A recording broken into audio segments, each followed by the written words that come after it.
Om Vakratunda Mahakaya Suryakoti Samaprabha Nirvignam Kurume Deva Sarvakareshu Sarvada. Om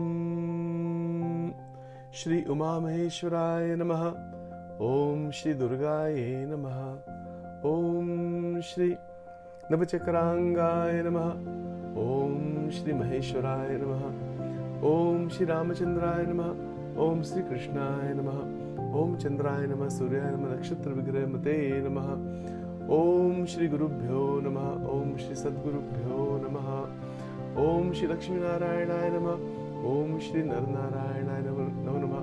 Om Bhagavate Shri Sajananda Swami Maharajaya Namaha.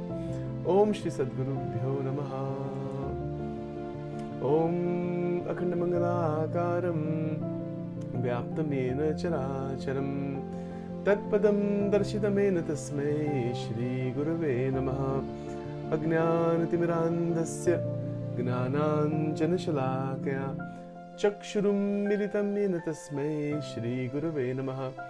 Gurur Brahma Gurur Vishnu Gurur Devo Maheshwaraha Gurureva Param Brahma Tasmai Shri Gurave Namaha.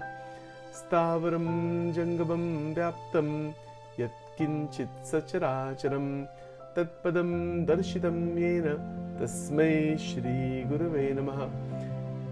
Chinmayam Vyapi Yat Sarvam Trailokyam Sacharacharam Tatpadam Darshitamena Tasmai Shri Gurave Namaha.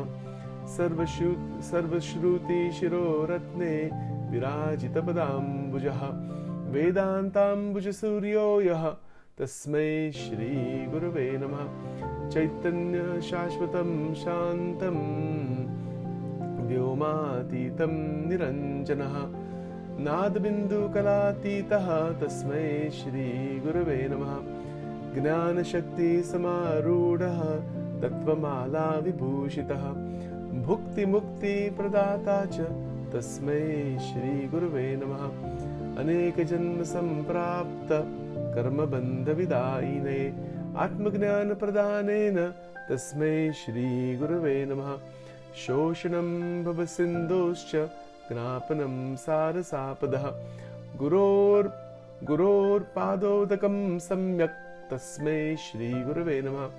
Na Guroradikam Tattvam Na Guroradikam Tapaha Tatvagnanat Param Nasti Tasmai Shri Gurave Namaha.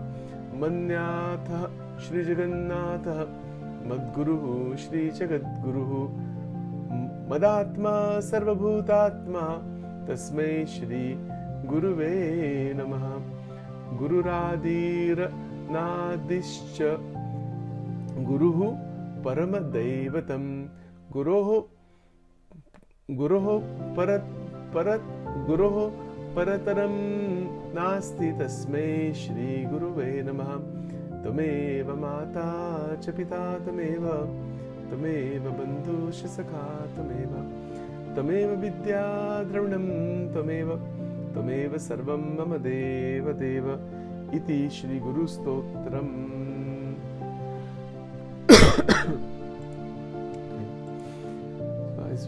As we are continuing forward each day, today is the 8th of July 2021, in our further contemplations on the different paths, different approaches to move towards the highest of consciousness and God realization. Yesterday we had started going a bit further into the 30 qualities of a true saint. And those 30 qualities that we mentioned, ultimately lead to the experience, or the word experience is not right, but the anubhav, the state of realization of the Atma. So that state of realization comes about when those 30 qualities open up, and the yogi, the devotee, the bhakta, who is contemplating on God, gets freed from the entanglements of Maya. So the process of freedom from the entanglements of Maya is called Brahma Vidya. So that Brahma Vidya is what we are talking about every single day. there are many other kinds of knowledge in the world. Those are part of the world. Those are in universities and other places. That is within the level of the world, within the framework of the world. This vidya is what frees the individual from the pangs and entanglements of the world, which is exactly what this verse, chapter number 6, number 28, verse number 28 in Srimad Bhagavad Gita is very clear that Yunjan evam sadatmanam yogi vigata kalmashaha. So, yogi vigata kalmashaha sukhena brahma sansparsham atyanta sukham ashnute. We talked about this before some days back. But one who is wanting that highest of happiness, who doesn't want that?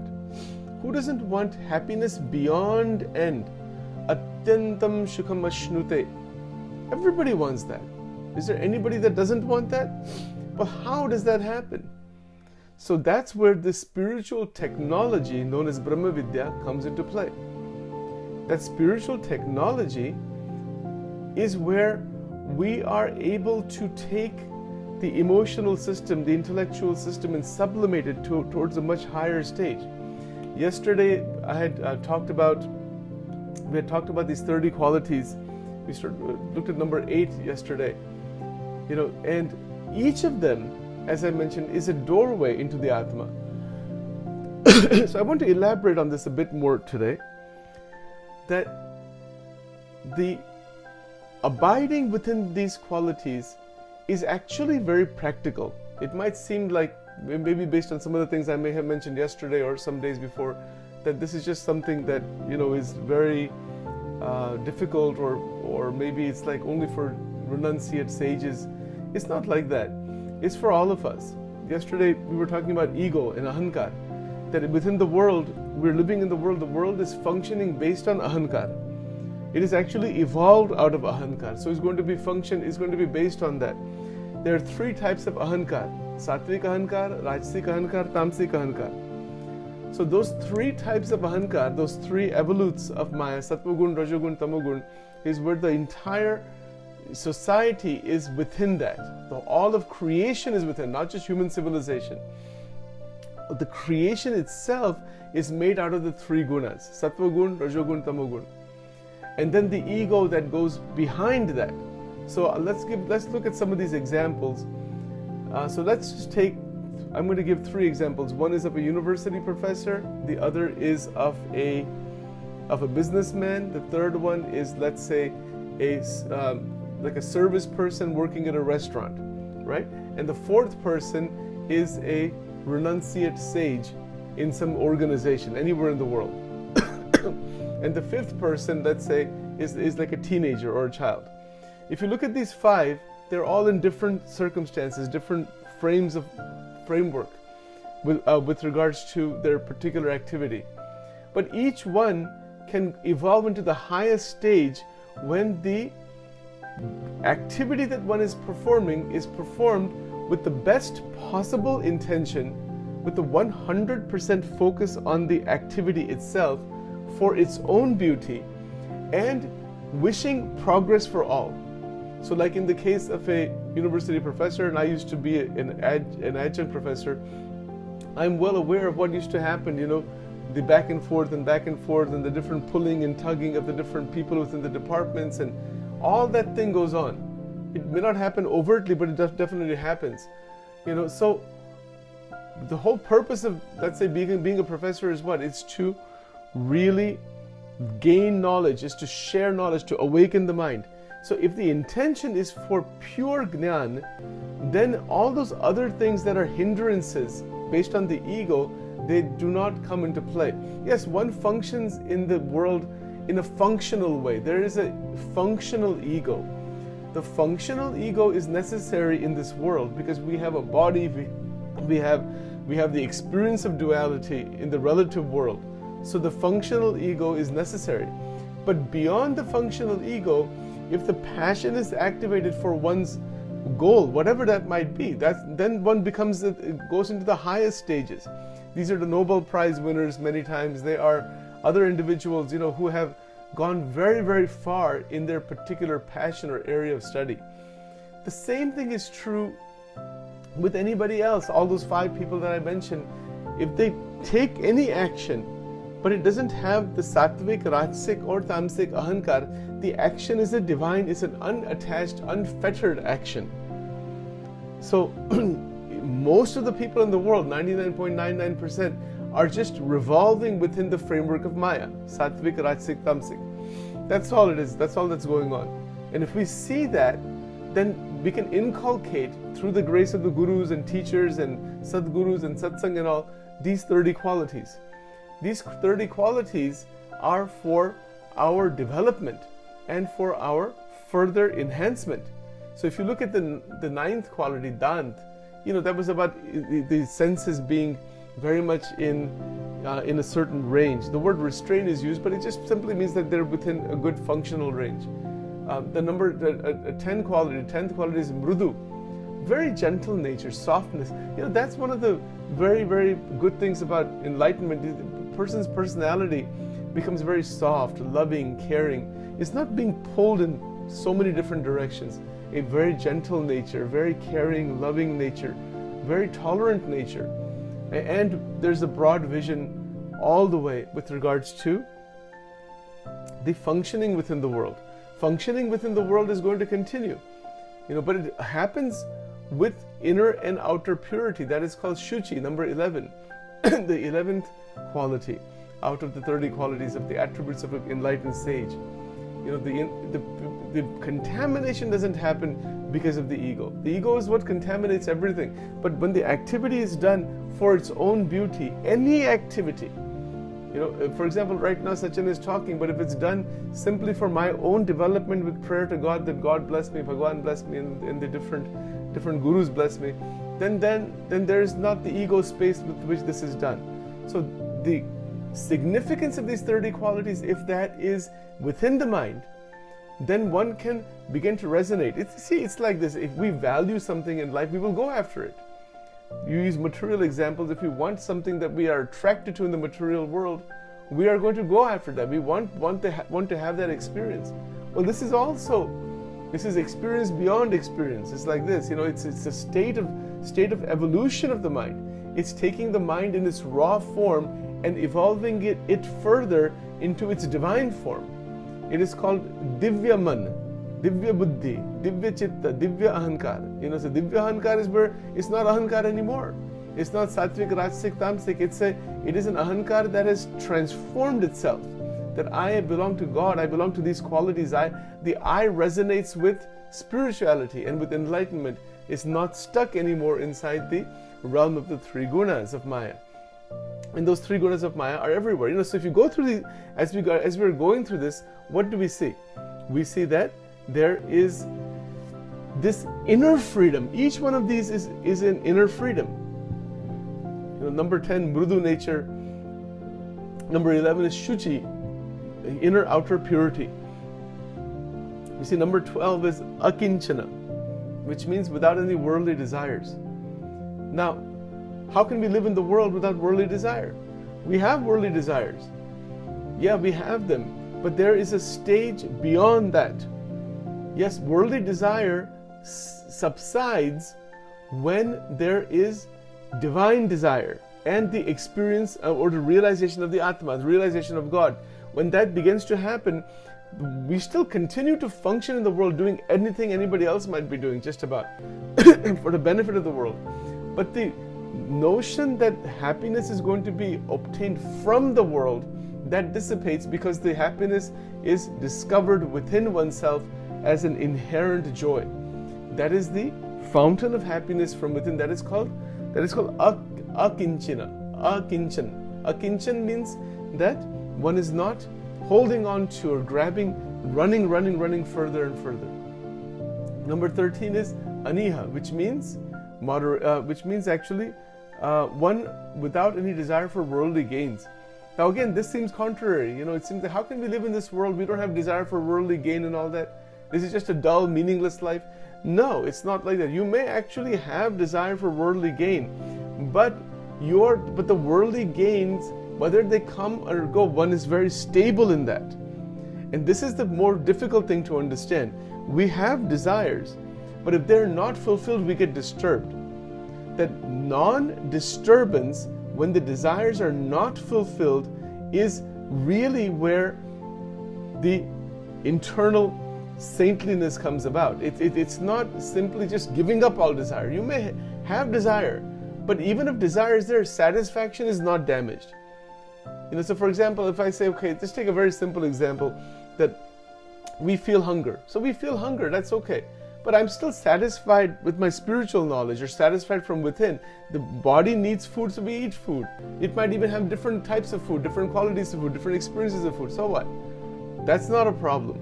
The problem is that I am not okay, and that's why I need all of this different kinds of food and drink and this and that. Because I'm not okay, that's the problem.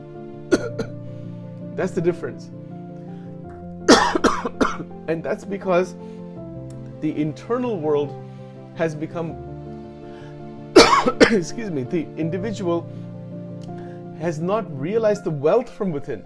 It's an internal poverty. Even J. Krishnamurti would say, the greater the outside show, the greater the outward show, the greater the inward poverty.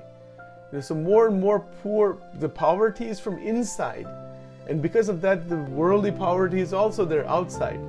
You see, so it requires quite a bit of contemplation to look at these things. See, and now if you look at the next quality here, that is number 14. Mita bhuk. Mita bhuk means one who eats in moderation. But bhuk means the desire for, it's the hunger. The hunger itself stabilizes. Because when energy is stabilized within with these qualities, with these beautiful divine qualities, the hunger desire also comes to a certain range. One doesn't eat too much, one doesn't eat too less. It's the right amount for the body mind, so that that doorway into the Atma can continue to open. See, this is what we are trying to achieve. It's like that verse in the Bible when Jesus says, knock and the door shall be opened. Seek and you shall find. Ask and you shall receive. All of that is true, but what is it that we want to see opened? Question number 1. If we are knocking on the door, what is the door and what is on the other side of the door? Question number 2. And seek and you shall find, but what is it that we're seeking, that we're trying to find? 3 questions.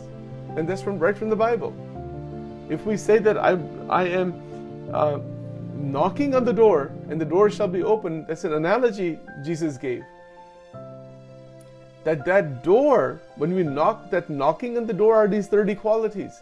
These 30 qualities, when we imbibe them, that's the knocking, that's asking God and the sages to bless us with these qualities. And that's the real blessing. And once we have that door opens. The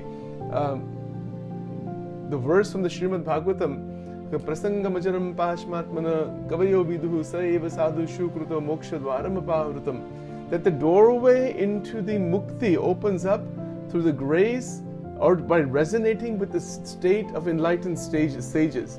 We resonate with it's called Prasangam, Prasangamajaram Pashmatmana Kavayo Viduhu Saeva Sadhu Shukruto.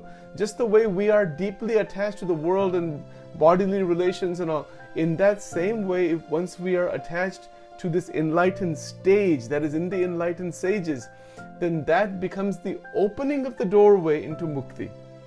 Knock and the door shall be opened. Jesus said that door is the door to mukti, of liberation. It's one who opens the door. We're not able to open the door ourselves. God opens the door. Bhagwan opens the door. Great sages within whom God exists, that God opens the door. That once that door is open, then what happens? Seek and you shall receive.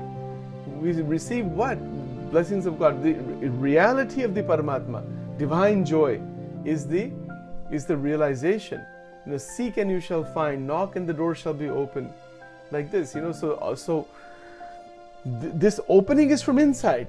It's the kingdom of heaven is within you. It's an internal opening. It's not just an external thing. The Bible also says the kingdom of heaven is within you. Bhagavad Gita also says, Ishvaraha sarvabhutanam ruddhe shrirjuna tishtati brahmayan sarvabhutani yantra rudani maya. That Paramatma, God, is present inside the heart. Ishvara is present inside the heart of every single person, every single being. So where are we going to find God if we are wanting to find God? Right within us. It's not something just outside. Outside is there also. Inside of us we will find. But to discover that, to find that, to know that, these qualities in their real sense are the doorway, as I keep stating multiple times. Now let's see if we can go a bit further into each of them. I'm just giving a little bit of an overview here. But the real spirituality is this, the total inculcation of this by the grace of God and by our efforts also to some extent. Look at number 15. Shant, one whose mind is restrained. Yeah, that's true. Restraint, I mean, it maybe is there, but Shant means very, very peaceful. Mind is very steady, very much imbibed with peace. Shanti. You see, every Veda mantra ends with Om Shanti, Shanti, Shanti. Right? It is the stabilization, it is the silence of the mind. That is called Shant. Now look at the number 16, the Sthira. Sthira means one who is steady. Steadiness of the mind. In the equipoise state, the equanimity state. Very, very balanced and steady. How beautiful. That is a real beauty. See, that's number 16. Number 17. That is one who takes only the refuge of God, and that is, I'll have to look the actual Sanskrit language. I'm not sure how to pronounce that in the English. That's the way that's written there. But I will find the actual Sanskrit script on this and look at it more carefully. But to take the refuge in the Sanskrit or Gujarati, that's called Sharanagati. To take the Sharan, to actually be at the feet of God, to take the refuge. And actually those who believe in God in every theistic tradition, whether it's Judaism, Christianity, Islam, or any of the Bhakti Sampradayas, particularly in the Hindu tradition, even in the Advaitic tradition, there are people who worship God, Paramatma, in a dualistic sense in the beginning stages. All of that is possible when we take the refuge of God, and we have been talking about the 9 forms of devotion along those lines. Okay, now the word Muni, one who has noble thoughts. Muni means what? One whose thoughts are very, very pure, noble. See, this is true in every frame of life. Whatever we're doing, whatever activity we're doing, profession, etc., can the thoughts be noble? And again, that's where things like competition, we live in this world, like the economy is based on competition. So we are in a competitive spirit, but can we still wish good for everybody? So that's the harmony between the world, that is the known, and the unknown, that is spirituality. Spirituality and the world, we need to harmonize between the two. J. Krishnamurti had a beautiful chapter on this called The Harmony Between the Known and the Unknown in one of his talks. I won't go into all those details about what he said, but the essence of this is that we are able to connect the way the world is working with these qualities where one has noble thoughts, good thinking, higher thinking, where the raga and dvesha towards others dissipates. So for example, if you take a business, any business, there's going to be competition. Obviously, one wants to do better than the other. This is how this world works. Everywhere it's like that. Even children in schools and all that, they're competing with each other. Whole world is competition, right from beginning to end.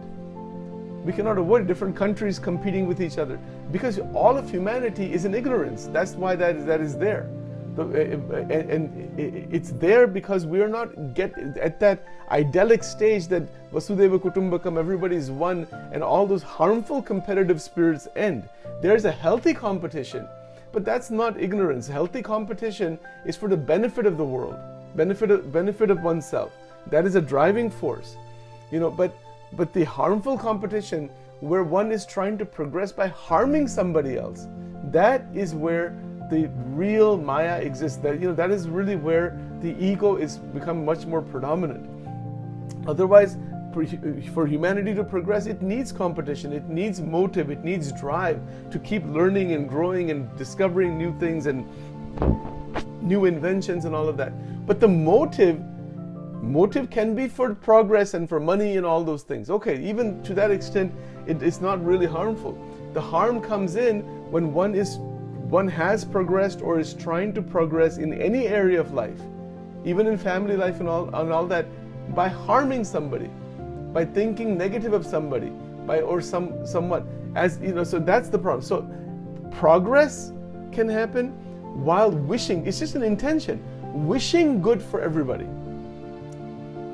In the Swaminarayan tradition, there are many sages in that, and one of them used to say, who's known as Yogiji Maharaj, used to say, Bhagwan sarvanu bhalu karo. May God do good for everybody. It was come from the heart all the time. May God bless everybody. Again, it's not just saying.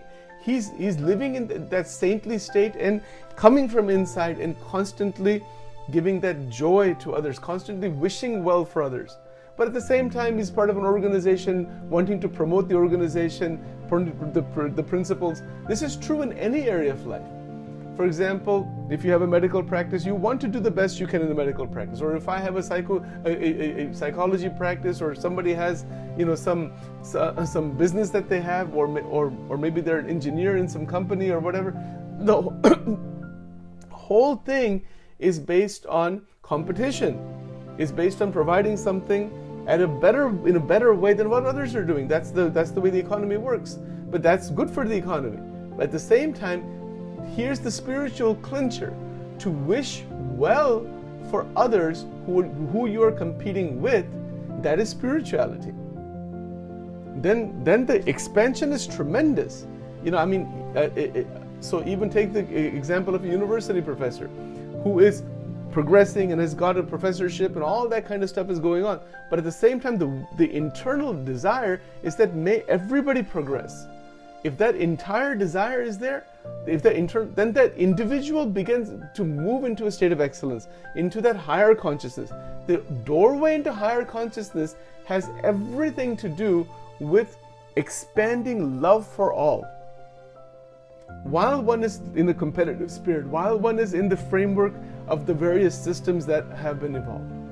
Okay, so having said that, we'll talk more about this later on. Again, just to connect all the pieces together, we have talked about the Shad Ripu. These are the damagers. You know, we have, and so these 6 enemies are vanquished. What is the solution, or what is the antidote to the disease or to the sickness of the Shad Ripu?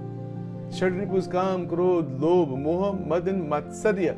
This will, all 6 of these taken to a certain level will cause sickness within the body and the mind and the relationships and everything. It is a total damage.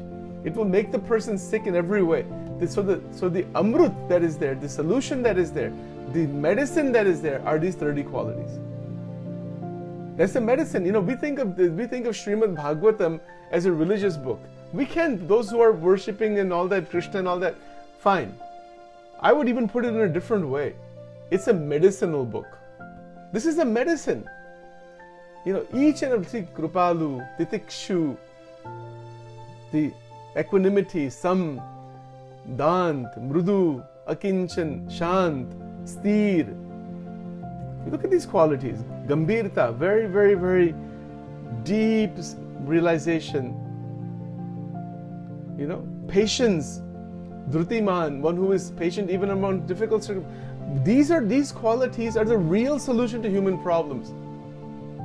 And because we do not either know them, or even if we know them, so many people will say, this is just not possible. How can this happen? This is not human nature. There's people who say that it's not human nature the way it is now. But this is dormant within us. And this is the actual medicine to massive human problems. So, from my perspective, the Bhagavad Gita, Srimad Bhagavatam, Vedanta scriptures, Swaminarayan scriptures, Vaishnava scriptures, the Shri Sampradaya scriptures, the Ramanujacharya scriptures, all of these things that are there in the Sanatana Dharma, they are medicinal. And I'm putting that in quotation. If we resonate with their ideas and try to build our life that way, it will open the energies within us in the most extraordinary manner. And by doing so, our life becomes beautiful, becomes so fantastic. And there are those who are living that way. This is not theory only.